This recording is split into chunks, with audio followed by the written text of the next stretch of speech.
Would you like to reach our film and TV review podcast audience? Do you have a product or service of interest to film and TV home consumers or followers of the entertainment industry? Have a film or show production to publicize? For affordable price plans for all budgets, get in touch and find out about our introductory advertising options. Reach our audience of film and TV viewers and visit our site contact page at filmandtvreview.com, or you can email us at business@filmandtvreview.com. Reach out today.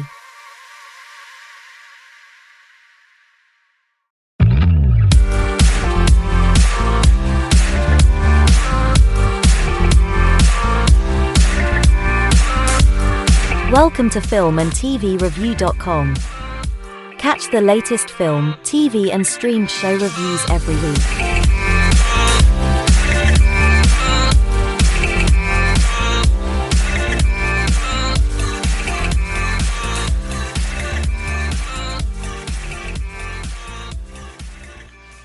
The views and opinions expressed by the authors and those providing comments are theirs alone. They do not reflect the views, opinions or position of filmandtvreview.com or their respective parent companies or affiliates.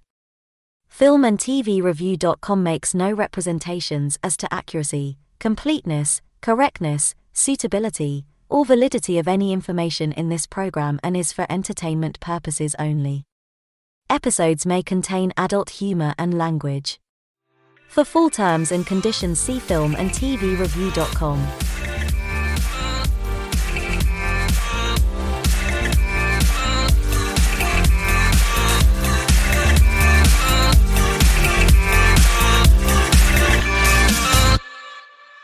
Welcome to another edition of Film and TV Review.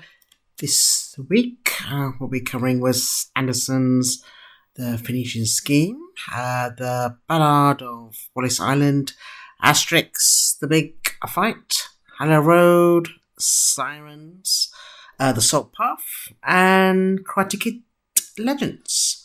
Right. By my regular hosts, James, Richard, Alfonso, and Andrew.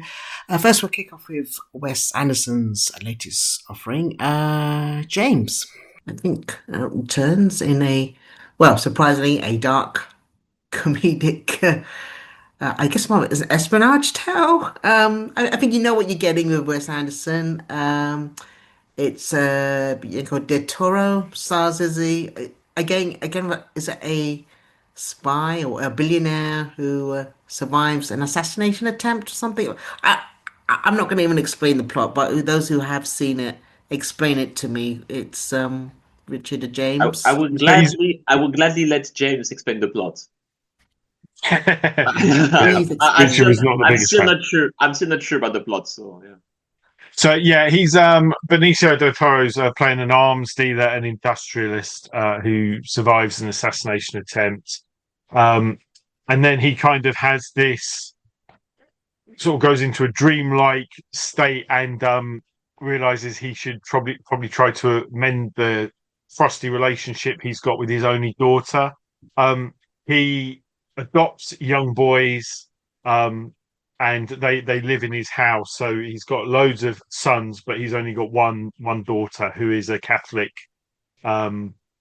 is like a nun, Sister Liesel, played brilliantly by Mia Threepleton, who I don't think I've seen in anything else. I sort of Googled her afterwards. I thought she was absolutely fantastic in this.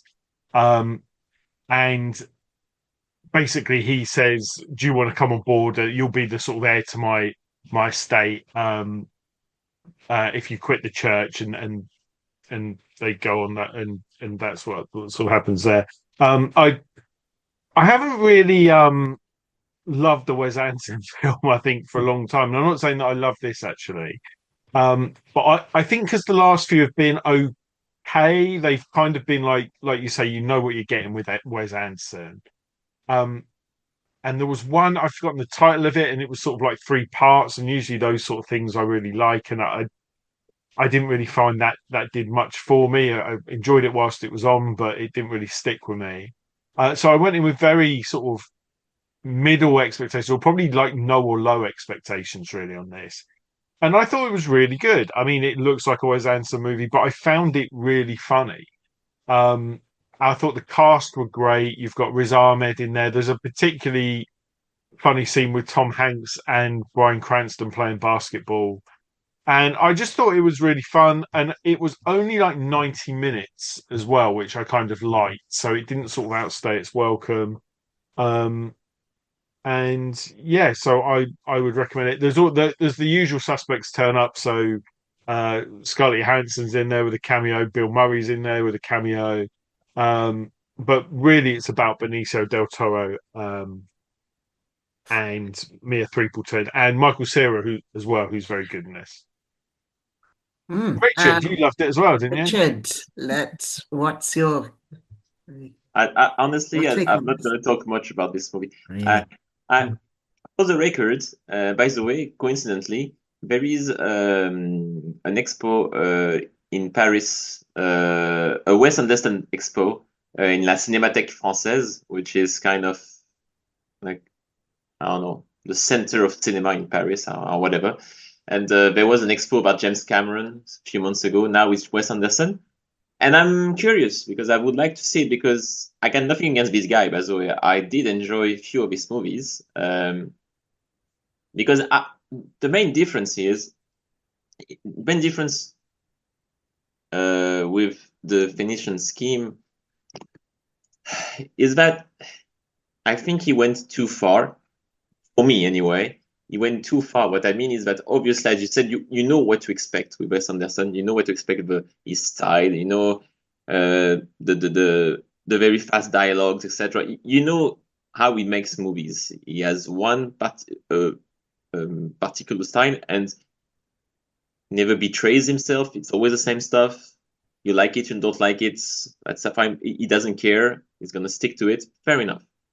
And I appreciate it. I appreciate right, but at least he's original. He believes in himself. Fair enough. The problem for me is that in this movie, he focused so much on delivering this artistic, stylish stuff that is very funny to look at. The way actually that he's using the camera, the way, as I said, that the different characters talk to each other. Sometimes these kind of absurd scenes that shouldn't be there, but they are there for some reason. The different strange locations to have actually actors talking to each other, like in a train or whatever. It's again, I respect all these ideas, and I do that. I do say that with all my heart. I do respect his ideas, and because we need people actually with new ideas, especially nowadays. The problem is that if you forget that you are telling a story to an audience, then you're losing the whole point. You're losing the whole point of what the movies should be about, in my opinion. And that's the problem with the Phoenician scheme. That for me, again, I don't know if I'm the minority again, but it is so weird, not in a bad way, but it's so weird that you are focusing on all the things that are happening in the screen, but all the direction stuff.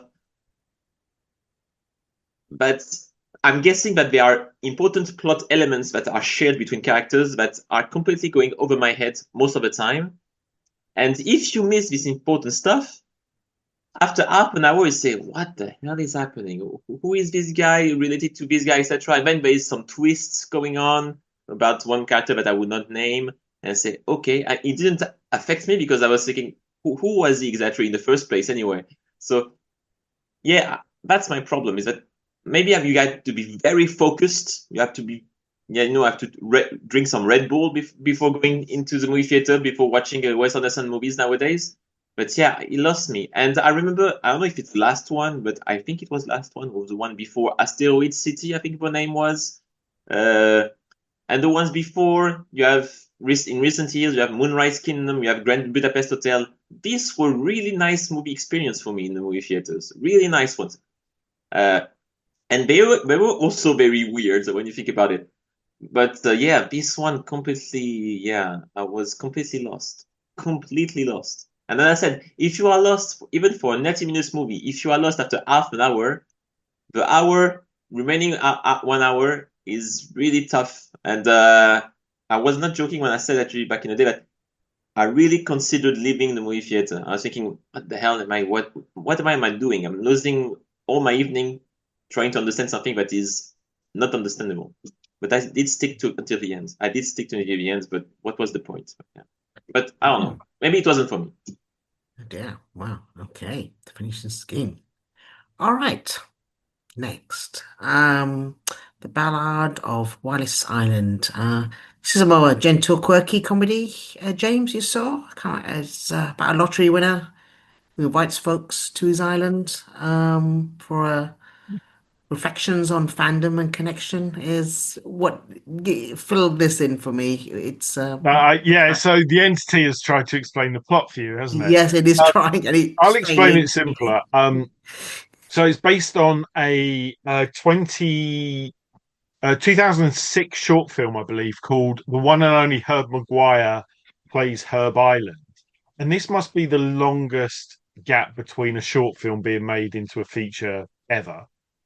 So the original starred Tim Key and Tom Basden. Tim Key, known from Charlie Brooker's Screenwipe and Taskmaster in the UK.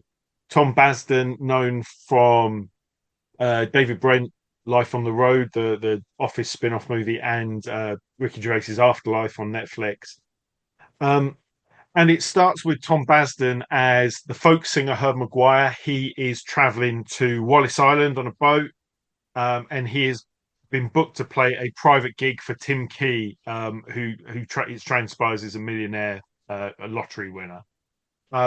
And Herb Maguire is this sort of, he's still in music. He was a big deal 10, 15 years ago in the folk world, and he was quite critically acclaimed as part of a duo called Maguire Mortimer. And since then, he's kind of keeping himself afloat by selling out, basically, and doing terrible musical collaborations and going away from his folk roots. But Tim Key, the lottery winner, has booked him to play this intimate gig on the island that he's accepted the money to do. As it turns out, the gig is even more intimate than he would expect. He's told it's going to be less than 100 people. It transpires he's playing only to Tim Key because Tim Key is a super fan. However, what Tim Key hasn't told Tim Basden's character is that he has also invited the other half of the duo, played by Carrie Mulligan, his ex-partner in music and his ex-romantic partner. They haven't seen each other for 10 years, and he has booked her to turn up, which she does with her new husband. And they are now on the island very early on. So the first thing when he arrives, he falls out of the boat and his phone's wet, so he can't phone to get off the island. It almost sounds like it could be the setup of a horror movie, and it isn't. The idea of the ex coming over sounds like it could be the start of a rom-com. It's quite a romantic movie, but it isn't. It's not a sort of rom-com movie. But it is a really touching. I think it's people call this dramedy, don't they? But it's sort of drama and comedy in equal measure. I went into this knowing absolutely nothing about it. Not even the title, it turns out. So I forgot the name of the film when I was going in, and somebody asked me what I was going to see. I just knew Tim Key was in it. I sort of knew him from his poetry on Charlie Brooker's show. And I thought this was absolutely brilliant. It really took me by surprise. Again, 90 minutes, not a wasted, but it doesn't matter if a film's long or short. There's not a wasted moment in this. It's very well structured. Carrie Mulligan, do I say, going spoiler light, I think why she's a really good supporting actress is she could have taken this movie over, and she doesn't. She's an exec producer on it, and she kind of comes in, does her bit, and then she doesn't really even have like a final scene, so to speak, but she's very impactful on the film throughout. The location work, all shot in Wales, is wonderful. I have watched the short film, which is on YouTube now, which I would say not to do. I would probably go for the film over the short film, because there are similar beats in it, but it has the same ending, and it doesn't really earn the ending in this short film, whereas here it really, really does. They've really thought about it, and this film is really sort of about loss and lost love.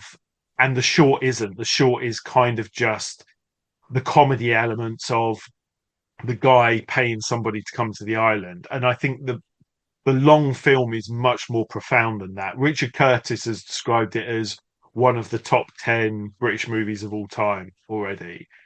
And I mean, I'm not going to argue with that. It's pretty good. It's better than, it's better than most Richard Curtis movies, to be honest.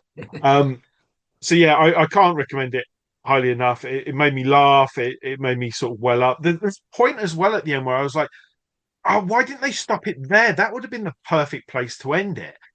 And they do a little bit more, and it is one of those films where you go, that is the perfect ending. That is the perfect ending. So it's definitely in my favourite 4 of the year so far. The Ballad of Wallace Island. Hopefully, it will get released in other territories soon. Okay, thanks, James. Next, long-running French cartoon series, comic series, Asterix. I think it's known as Asterix: The Big Fight on here. Is it Netflix? It's an animated. Not live action, but this is an animated feature. Richard? Yeah, Went to a French I wasn't expert. sure. I wasn't sure it was released internationally. Actually, that's why I put I it in my haven't list. had anything. I think on streaming maybe it is, Yeah, but on stream. Yeah, I'm on streaming. Is it on Netflix UK? Did you have it? I didn't see it really Okay. up, No, but but I would just mention it, Ben. I was just wondering actually. Yeah, no, it's kind of what I was saying about Lilo and Stitch earlier. Actually, this is a kind of thing that I'm happy actually that this thing exists literally for kids, because I think it's really well done. It literally it's Asterix is no need to be introduced, especially in France. Very funny cartoon character from, I don't know. I mean, it's been like forever. I mean, like 60, 70 years ago, it was first introduced. So yeah, from the origins of France, I guess. I'm joking.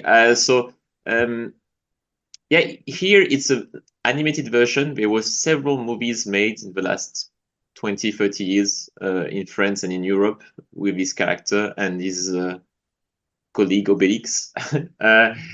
And this one, actually, the thing is that it is created by Alain Chabat, who is perhaps, in my opinion, one of the best comedian and producer in recent years in France. In my lifetime, literally, probably the best comedian producer that we have in France.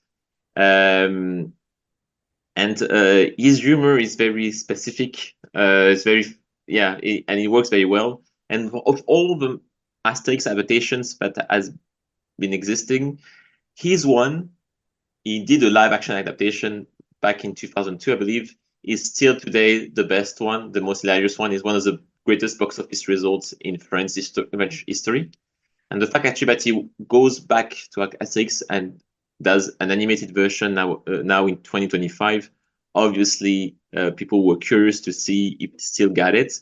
And he still got it because what he's done very well is that he's taken one of the Asterix book, let's say, stories, adventure, and find the right balance between the humor of the 21st century and the humor of the 1950s, 1960s, without betraying the original material. And I think he's the only one who has been able to do that with this character. And that's also why his movie of 25 years ago almost, and this animated version, I think works on children and adults alike. It works very well, and even he has great animation. Literally, the technical aspect of it's really nicely done. But as I said, it's also extremely funny, and it's a really good time for kids. So yeah, just mention it. I'm not going to talk more. Do you think they should start leaning more towards the live action? Because they did do a few, but I thought it'd be quite rich territory for more live action movies on a regular basis with, With this character specifically? Yeah, with Asterix and Obelix. Or honestly, the recent ones. So as I said, Alain Chabat did the Asterix Mission Cléopâtre with Cleopatra in 2002. That was very well done, very well received by both critics and audiences. But since then, honestly, I cannot think of one Asterix adaptation that was good. And there was several. I think there was 1, 2, 3 or 4 Asterix movies since 2002 after Alain Chabat with different directors, different actors as well. And honestly, it didn't work at all. It never delivered in box office numbers, but also the quality. I mean, wasn't funny at all, especially the last one. The last one was a disaster. There's one on Netflix France. I don't know if it's been released internationally last couple of years ago, I think. It's set in China. I'm guessing they were trying to appeal to Chinese audience for some reason. And it's terrible. It's full of cliches. And yeah, I watched it like honestly recently since I came back to France, and I was thinking, what the hell happened to this franchise? So yeah, and it's good that actually they gave it back to, let's say, to Alain Chabat. It's my personal opinion, but I'm guessing I'm not the only one because yeah, the other ones were terrible, terrible. So no, maybe the future of this franchise is animated, not live action, to answer your question. Okay. Next, Hello Road. I think seems a thriller. And the mother receive a call from their daughter, teenage daughter, about a supposed hit and run accident. Interesting premise. You saw this, James. This, Yeah. So quite a difficult movie to talk about without ruining it, but I'll try my best. So yeah, very short film. So this is like 80 minutes long. Starring Rosamund Pike and Matthew Rhys, directed by Babak Anvari, who did The Babadook, I think, years ago. Or was it Under the Shadow, I think he did, which was sort of horror film from a few years ago. I think he might have directed a few episodes of Life on Mars as well, sort of 20 years ago. But Under the Shadow is an interesting sort of comparison because this is, on the surface, it seems to be a sort of thriller. So it's late at night. Rosamund Pike gets, I think there's a very extended sequence at the start where you see the house that these people live in, and you see that she's a nurse or she works in the medical profession, and she gets a call about 3 in the morning. Her daughter's on the other end of the phone, and she says, "Mum, help. I've hit somebody in my car. I think I might have killed them." And she's like, where is this? And she says, on Hallow Road. They say that's 45 minutes away. We'll drive to you. So her and the dad, played by Matthew Rhys, get in the car, and they're like, don't get off the phone. We'll keep you on the phone as we drive towards you. And they put her on loudspeaker. So most of the film is set in the car with the daughter on the loudspeaker. And throughout that journey, you get the sense of what's happening. You don't ever cut to the daughter in Hallow Road. You just hear her on the phone describing what's happened. The mum is sort of very much like, you need to do the right thing. You need to call the police. You need to do CPR. The dad is more of the sort of thinking, how do we get the daughter out of this? And the kind of conflict, you get the impression that there is a strained relationship between these two married people, but there's a real pressure on there. When I went to see this film, all the trailers before it were horror trailers, which is an odd thing because it kind of, you kind of go, oh, have I come to see a horror film then? Because I didn't think I had. I thought I'd come to see a drama film. And it's very difficult to answer that whether it is or not. I think if you like a horror film that is full of all the horror tropes, all the things that you would expect from a horror film, you're going to leave disappointed. And I felt that the audience, I felt there was a split between people that thought that was a really good movie, and a lot of people going, we come to see a horror. Why didn't Michael Myers turn up? And it's a very, very dark drama, and I think it's a really good movie. It's very difficult to describe anymore without ruining, but there's certainly an element of, you start on the journey to realize you never see any cars. I mean, this is in the middle of nowhere, but the drive-in and there's no other cars. Is this deliberate? Like, from a filmmaker's perspective, is this sort of trying to indicate that this maybe isn't as real as it seems? Is there a supernatural element? And yeah, it's a very interesting movie to watch. I've got to say, it's the most anxious and stressful I felt in a cinema for a long time, or at least since Warfare last month. But if you discount that, really, really anxious. But I think that's because it doesn't break from the car. There's no cutaways, and there are cutaways, and it's not all in one take like in Adolescence. But because you are constantly just in this car for 80 minutes, it's a really, really tense watch. But I would really recommend it. Not for the faint-hearted, but Mm, Hallow Road. right, okay. Sounds like there was another car drama with Tom Hardy. I remember a few years ago. If anyone seen that one? He's just kind of one shot camera and basically him in a car trying to get home, but he's stuck. I can't remember the I mean, I'm title, thinking but of Peter Kay's Car Share as well, and it's definitely a no, different no, tone no, to no. that. Don't worry. But those who listening might know. Right. Next. Comedy from Netflix. I think with Julian Moore. Heard some good things about this. Alfonso, you saw this. What is Sirens? Well, there's two sisters, and one of them is Millie Alcock, who is the assistant of Julia Moore. Julia Moore is a very rich lady, married to Kevin Bacon, who is a billionaire, and she runs this kind of, I don't know, this kind of place where people go, and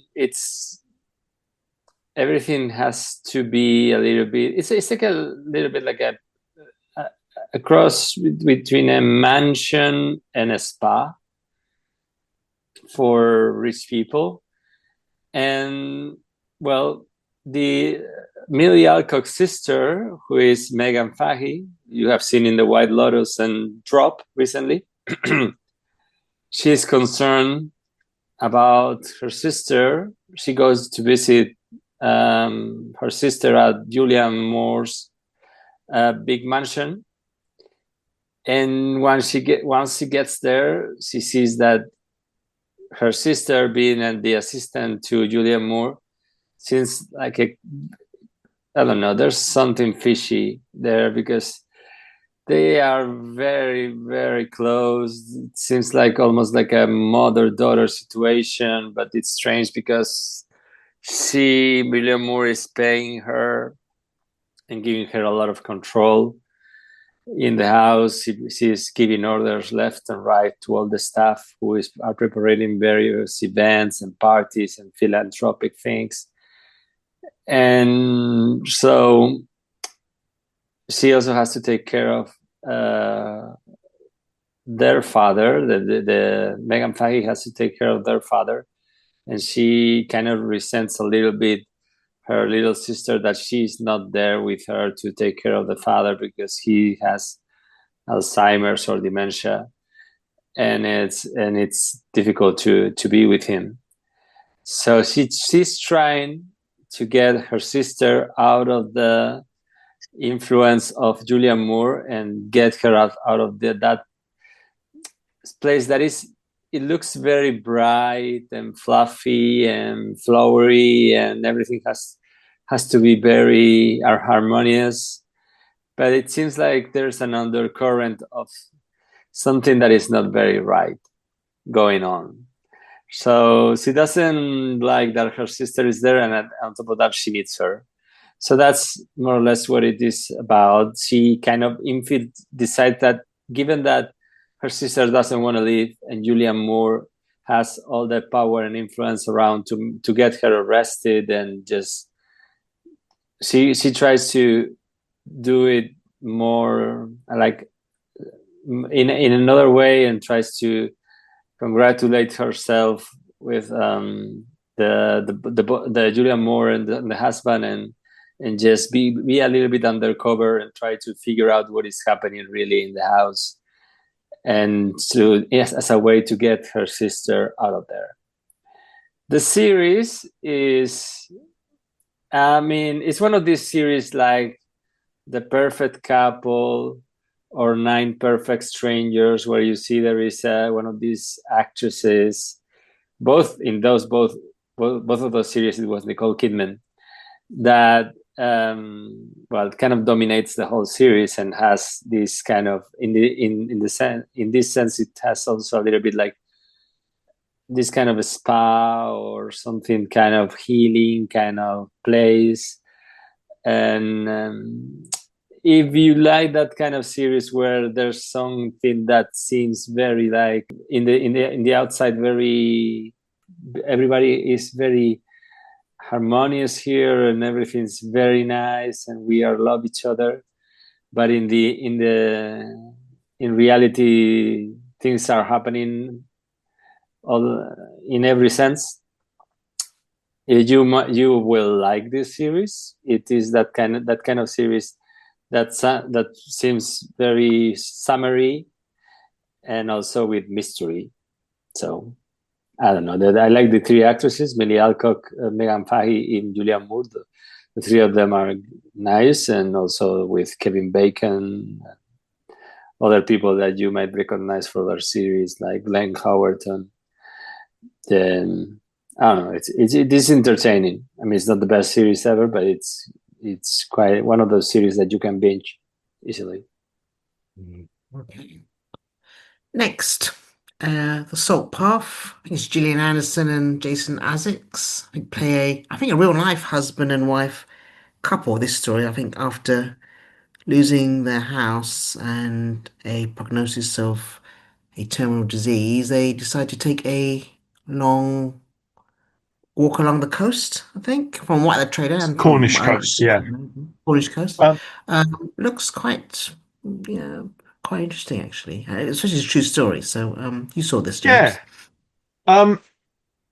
yeah. It's a British film, and like you say, based on a true story, which I didn't know going into it actually, but that I thought like the performances are everything in this. So I think Jason Isaacs and Gillian Anderson are really good, and you really kind of believe that they've been married for years. They're sort of two boomers, and because of some kind of investment that he's made, you get the impression he's sort of been scammed by somebody. It's not really sort of explicitly said what's happened, but they've lost their house. So they are effectively now homeless. So although they're going on this walk, that's because they have nowhere to live. So they're kind of pitched up in a tent by the coast. And he's had this diagnosis as well. So it sounds like a really grim setup for a film. But it's a bit like, in a way, when you think of, we were talking about zombie apocalypse films before, this is almost like a personal apocalypse that they've lost everything. But like those zombie apocalypse films, they're about hope, really, and they're about survival ultimately. And that's what this film is. So I wonder if people have, to be honest, I kind of was like, I don't really want to see this because it just it sounds horrible. You know, two people lose their house and one of them's given a terminal diagnosis. But actually, it's a very, I thought there was the moments of it really uplifting. It's about survival and hope and things. Wonderful scenery like Ballad of Wallace Island. There's a weird thing they do with the aspect ratio as well that I thought it was being projected at the wrong ratio. Don't worry, that sorts itself out. And I kind of like that they did that in there. It almost tested my patience at the start, but I thought it was fine. But yeah, I thought it was a really good movie, and I think as well, it felt quite original to me. I was trying to think of a similar film like this, and it's a very different take on homelessness because I think a lot of films, and there aren't a lot of films about homelessness, let's be honest, but if they are, they tend to be someone homeless in a city centre, you know, that's sort of like homeless in a urban sort of environment rather than by the coast. And probably it would be younger guys and there would be like a drug thing going on, you know. That's the film that I feel like I've seen a million times, but I haven't really seen a film about homelessness from this perspective. So I thought it was really an original movie, and it sort of hit me in the feels a couple of times. So yeah, I'd sort of recommend it. No, it's not going to be in my top 10 of the year, but I did think it was quite an original movie and the performances are brilliant. Brilliant. Okay, next, a return to a long-running franchise which has spanned films and TV. show's current resurgence. That's the Karate Kid. So the Karate Kid Legends seems to kind of like a cross of both the series and from the original movies. I think Ralph Macchio returns, and but you've got Jackie Chan as a mentor character from what I looking at the trailers. Good word of mouth from definitely the series if you've caught up Cobra Kai, and of course if you're a fan of the original movies. Andrew, you saw Karate Kid Legends. Does it get off the trick of Yeah, all the threads together? yeah, because I'm not sure how many people here are actually fans of the franchise because it seems like it's Yeah. new for us. I don't know. Um, but basically, and it's weird because this could almost feel like a standalone thing, but the marketing was kind of a little strange for this one. Um, but without going to all the details of it, for this particular film, there was a lot of marketing focusing on kind of bridging the original continuity, the 80s films, and then the Cobra Kai series with the what was initially thought was a 2010 remake with Jackie Chan in sort of the mentor role. So, and that was initially a remake of the 1984 film. Instead of a character moving from one part of the U.S. to another, it's a character moving from the U.S. to China. And Ralph Macchio in the original film, and 2010 it was Jaden Smith, and taking lessons not really in karate but kung fu, let's call it karate, uh, from Jackie Chan's character. So, and people, whatever people think otherwise, the 2010 film reviews were kind of decent, and it did well box office wise, but it just never got a sequel for reasons. So now you have the marketing being like, oh, you have Jackie Chan's character pairing up with Daniel LaRussa, the character from the original continuity. So that's the way the marketing was. And so it had a kind of unusual release schedule, this film, in that it was released about a month ago, early part of May, in certain countries in Latin America, I think Mexico and Colombia. So, and this was weeks before it got released in the US or many other countries. So it's like, okay. And when it got released in those countries and people talk online, whatever, they said certain things. And one of the things they said is that in spite of what the marketing is, there's really not a lot of those legacy characters in this film. It's mostly focused on a new group of characters, and you don't really see that much of either Jackie Chan or Ralph Macchio's characters, except for maybe late in the film. And even then, it's more like you see like some of Jackie Chan's character, and then you don't really see that much of Ralph Macchio's character until like well late. It just, the marketing is very kind of misleading in that way. So what you do have is this new character played by Ben Wang. I believe that's the actor. You say it's his debut. I mean, he's appeared in other things, and he was the star of a series called American Born Chinese, which I believe was on Disney Plus, but they canceled it.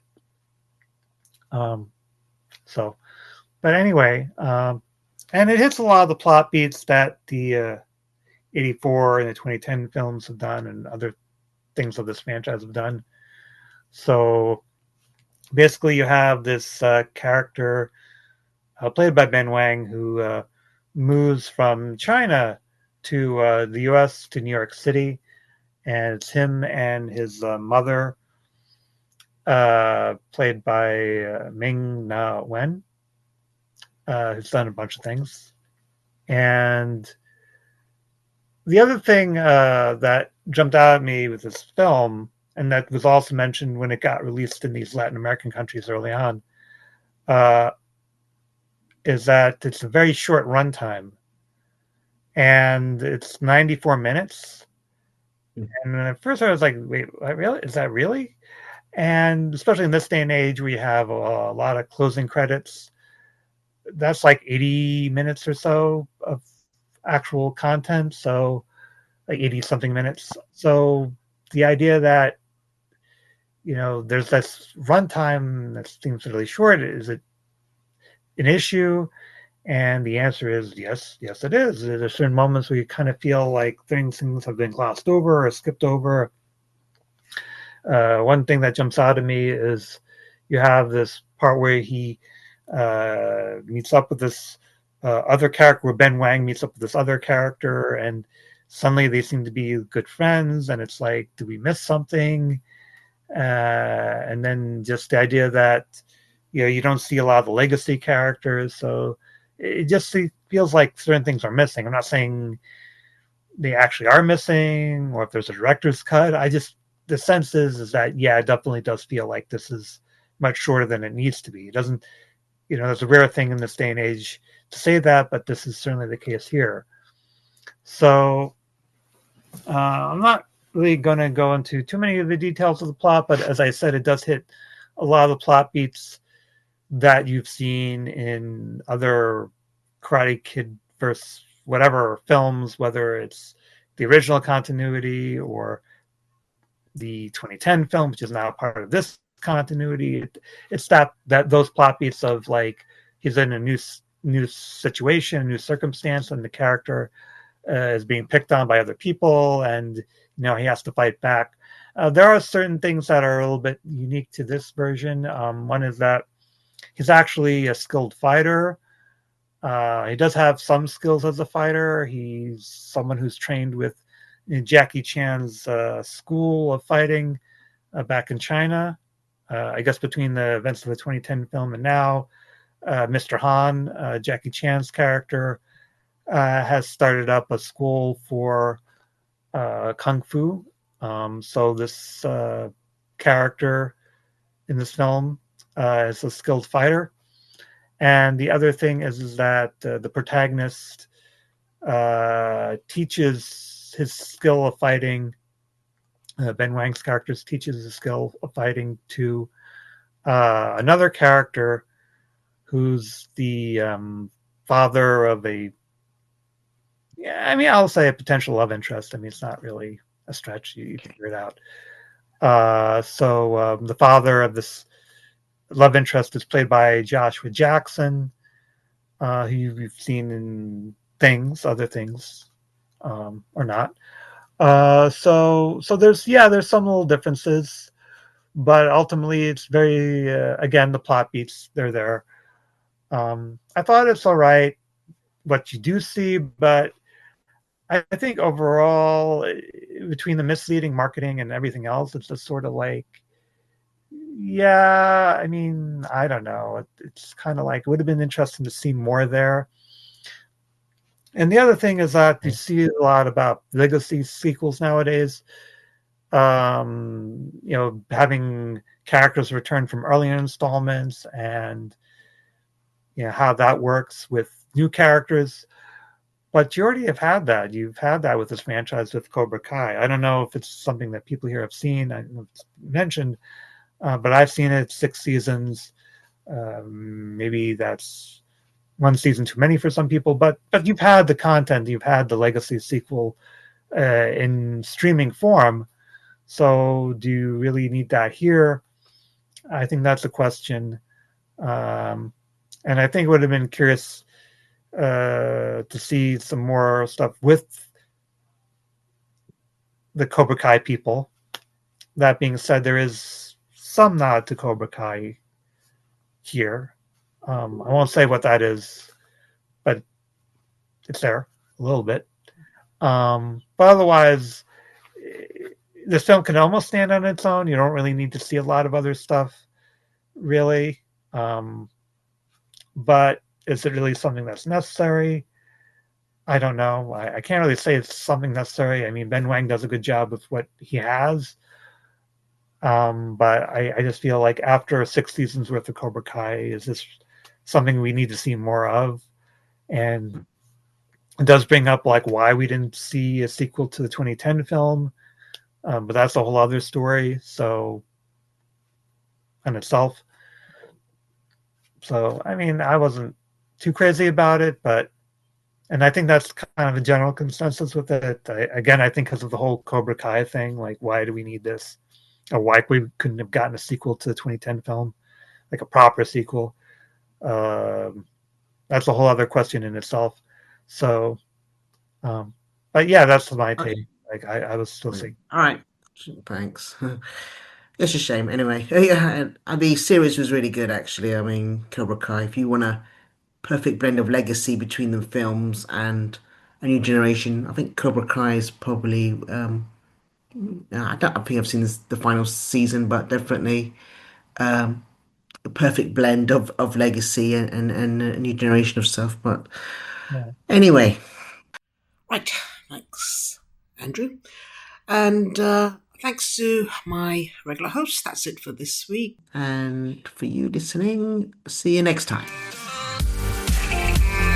We hope you enjoyed this film and TV review.com episode. Catch the latest film and TV reviews, together with regular episode content from the world of film and TV every week. See you soon. Would you like to reach our film and TV review podcast audience?